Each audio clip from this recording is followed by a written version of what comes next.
নিজের বাড়িতে পিতার সাথে ঝামেলায় জড়িয়ে নিজ ঘরে এসে ফাঁসি ঝুলায় আত্মঘাতী হয়েছেন বাচ্চু মিয়া নামে এক ব্যক্তি। তার মৃত্যুর পর বাচ্চু মিয়া স্ত্রীকে মেরে ফেলার চেষ্টা করল দেবর এবং শ্বশুর। ঘটনা উদয়পুর মুড়াপাড়া জয়ন্তী এলাকায়। ঘটনাটি ঘটে বৃহস্পতিবার সকালবেলায় বাচ্চু মিয়া তার বাবার সাথে পারিবারিক সমস্যা নিয়ে তর্ক বিতর্ক শুরু করে। তাকে গালিগালাজ করেছিল তার বাবা কাসেম মিয়া। বাবার সাথে এই ঝামেলার জেরে একসময় বাচ্চু অভিমানে নিজের ঘরে এসে ফাঁস লাগিয়ে আত্মহত্যার চেষ্টা করে, কিন্তু ঘরে স্ত্রী থাকা অবস্থায় তার প্রচেষ্টা ব্যর্থ হয়। এরপর তার স্ত্রী দেখতে পায় বাচ্চু মিয়া ফোনে কার সাথে যেন কথা বলছে, তাই সে ঘর থেকে বেরিয়ে যায়। বাচ্চু মিয়া স্ত্রীর অভিযোগ, সেই সময় তার কাকা শ্বশুর এবং শ্বশুর মশাই যেন গোপনে কি পরামর্শ করছিল, কিন্তু কিছুক্ষণের মধ্যেই তারা আবারও বাচ্চু মিয়াকে গালিগালাজ শুরু করে। স্ত্রীর অভিযোগ, এরপরেই ঘরে এসে বাচ্চু মিয়া ফাঁসিতে আত্মঘাতী হয়। এমন অবস্থায় সে বাকরুদ্ধ হয়ে পড়ে। সেই সময় তার শ্বশুর এবং দেবর তাকে ঘরে আটকে মারধর শুরু করে। পরে প্রতিবেশীরা এসে তাকে অন্য এক ঘরেতে নিয়ে গিয়ে আশ্রয় দেয়। বাচ্চু মিয়ার স্ত্রী দাবি করে তাকে খুন করার চেষ্টা করেছিল তার শ্বশুর এবং দেবর। সে জানায়, সন্তান জন্ম হওয়ার পরেই তাকে তার শ্বশুর বাড়ির লোকজনরা বাপের বাড়ি থেকে স্বর্ণালঙ্কার নিয়ে আসার জন্য চাপ সৃষ্টি করছিল। এরপরেই সংসারে অশান্তি লেগে থাকতো। এই নিয়ে ছেলে বাচ্চুর সাথে তার বাবা কাসেম মিয়ার বেশ কয়েকবার ঝামেলা হয়েছে।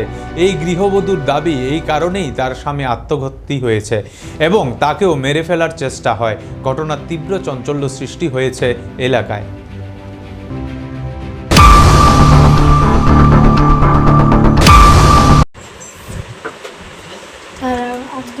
পরশুদিন রাত্রেবেলা কার্যালয় গেছিরা, একটা বাজে গাড়ি বেয়ে গেছে গাড়ির মধ্যে।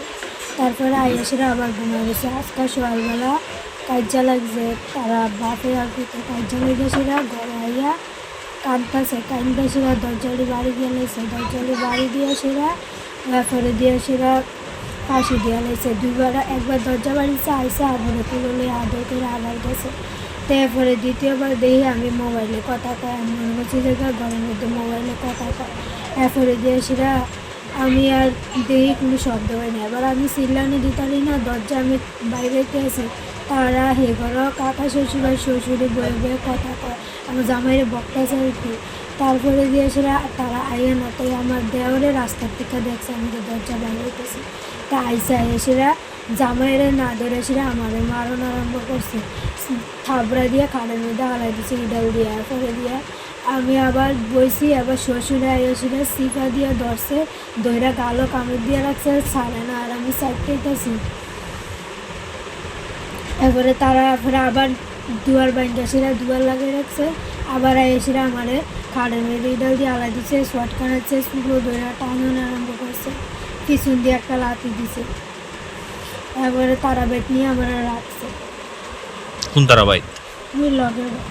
লগের বাড়ির মানুষ। কে কে মারছে তোমারে? দেওরা শ্বশুর। আপনার স্বামীর নাম কি? বাচ্চু মিয়া। বাড়ি কই? মুড়াপাড়া। উদয়পুর মুড়াপাড়া, জয়ন্তী বাজারের কাছে। কবে থেকে ঝগড়া? আমার আবু যেদিনকার থেকে হয়েছে, এদিনকার থেকে ওই জিনিসের নাকি আমার হয়েছে 1 সপ্তাহের মধ্যে জিনিস নিয়ে দিতাম। কি জিনিস? স্বর্ণের জিনিস। তারারে? হ্যাঁ। তোমার শ্বশুরের নাম কি? কাশিমাল। কি করে? এটা